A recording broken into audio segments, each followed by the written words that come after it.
Բոլորիդ բարի օր, այսօր մենք շարունակում ենք գյուղերում մեր նկարանումները, Գյուլաքարակ գյուղում ենք գտնվում եւ Greenhouse-ն էլ ենք մենք մտցրել մեր սյուժեի մեջ, մեզ չունեք ոչ մի գովազդ, մենք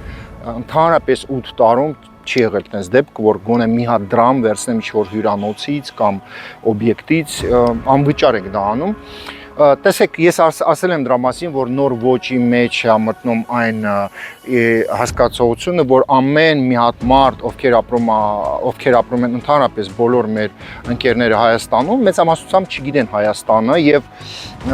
նաեւ մարդիկ չգիտեն, որ Գյուլաքարակ գյուղում ինչքան օբյեկտներ է կառուցվել եւ կառուցվում, ինչեր է կատարում, ինչ բիստրո է բացվել եւ նույն այս օբյեկտը։ Կուզենայի ցույց տանք մի հատ այս համարը, եկեք տեսնենք ընդհանրապես գինը ինձ ասեցին 28000-ից մինչև 98000, но вот, например, вот этот номер сколько будет стоить? Это 98 тысяч драмов в сутки. Եկեք ցույց տանք։ Так, это у нас стоит 98 тысяч драмов. Вот, пожалуйста, с балкончиком, да. Բայց ունենք 28000 դրամով, չէ, համար։ Вот, пожалуйста, это 98. Так, друзья мои, я еще раз напоминаю нашим подписчикам, что цель нашего нового проекта,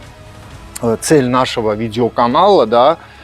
это рассказать жителям Армении, что такое Армения, потому что большинство вообще понятия не имеет. Ну и, конечно, мы будем набирать большую аудиторию из Грузии, из Турции. Почему не из Азербайджана? Потому что сейчас у нас мирная обстановка. Ну, давайте я вам покажу вообще территорию этого объекта для всех тех, кто почему-то, например, летом некоторые люди уезжают в Дубай, где плюс 40, плюс 45. Вот, когда у нас есть вот такие места, ничем не хуже. Вот здесь можно позавтракать, попить чай, кофе. Очень крутое место. Ну, соответственно, здесь мы видим, да, целый дендрариум в этом объекте. Նորից ու նորից ասեմ, որ 100,000 հետևորդ ենք մենք հավաքում, այս վիդեոյի վերևից դուք կարաք տեսնեք սիլկեն եւ նաեւ միանաք մեր բանակին, ասեմ, որ Facebook-ում մենք արդեն ունենք համարյա 100,000 հետևորդ անգլերեն էջում, 53,000 ռուսական էջում, InfoStab խմբի մեջ ունենք մենք 65,000 եւ առանձին խմբեր ունեն, որտեղ 10,000 ունենք հետևորդ, բայց մեզ համար հիմա կարևորը 100,000 մարդ հավաքենք YouTube-յան ալիքում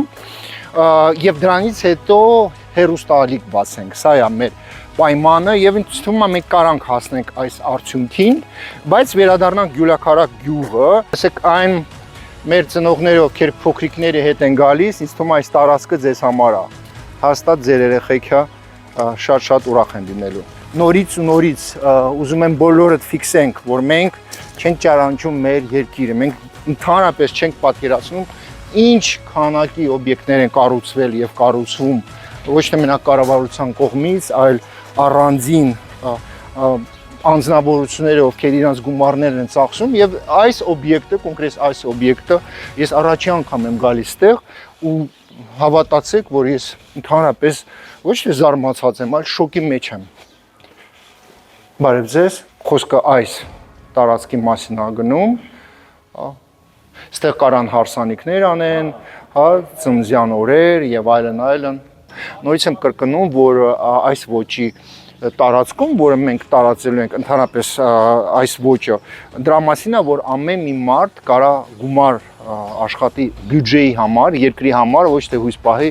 նախարարների վրա կամ չինովնիկների վրա, կան նախարարներ, ովքեր առավոտից երեկոյան Գևորգ Պապոյանի նման մտածում են ոնց մեր բյուջեն ավելի շատ գումար հավաքի, կա էլ առանձին չինովնիկ, որ մտածում է ոնց փող գողանա տենդերի մեջ, այնպես որ մենք մեզ վրա պետք է հույս պահենք, մենք պետք է փող աշխատենք եւ ուժեղացնենք Հայաստանը։